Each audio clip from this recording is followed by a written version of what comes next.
Midday thoughts. Having covered a range of topics, I thought I would delve into something which I hadn't expected until I encountered a feed on YouTube which blamed, if that's the word, or explained, maybe a better word, the mentality of MAGA supporters in the United States on their response, vulnerability if you will, to professional wrestling, either in the ring, in the arena, so to speak, or on television, or YouTube for that matter. And the interesting theory is that the notion of a show, which is a dominant motif now, that's the way we describe a great deal of large-scale YouTube posts. Nick Fuentes describes his offering as a show. And while the word seems slightly odd, there are showy aspects now to the way he arranges his graphics. So there's an impact here, but this is something older. This is something that predates social media, and that is professional wrestling not as a sport, but as a spectacle, a psychological, if you will, spectacle.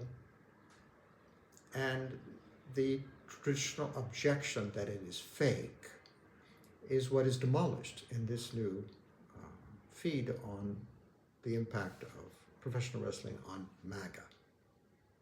That it is simply to ask the wrong question. And this takes us back to a series of incidents, this interface between boomers like me, my generation, and Generation Z, because there's this gap. First of all, simply in time, if nothing else. So, but again, going back to this motif here, the wrong question, that the response, the ingrained, the practice, the orthodox response is there. We're going to hear it. A great number of people are going to roll it out, but does it really get to the heart of the deal? And that's what we're going to do in this series of podcasts. Because I'm a combat sports person, and in my world at all different levels, amateur sport, Olympic style stuff, I'm a judo guy, and so I have lots and lots of experience with this.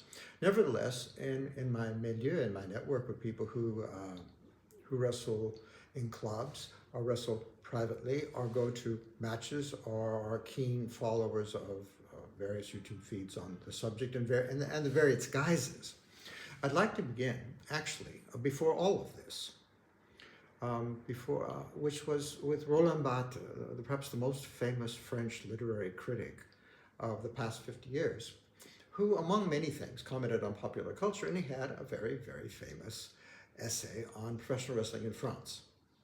And I think we'd like to start there, because he sets out motifs, ideas of ways of looking at it, and why this distinction that was so early rolled out about it's fake, therefore not worth watching, may miss the point. And so we'll begin there where we should. He's very thoughtful. He's talking about a completely different world than the world of Donald Trump productions of this sort of thing. He's talking about rather seedy Paris suburban working class venues and all that went with it. But it's revealing, it is a beginning. This is a complex, this is a big subject. Complex may be the wrong word, but it may take some thinking about if its political consequences are as they are being suggested. So this is the world.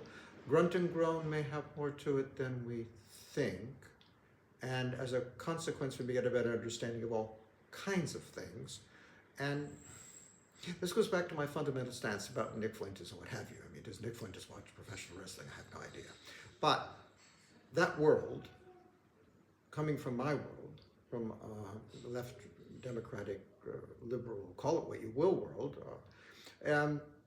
we haven't come to grips with it. And one of the consequences of the Trump election, whichever you may think of it, is that it's time to come to grips with these sort of things, learn how to talk about them, learn how to make sense of them, and not just hold our nose. Thought for today.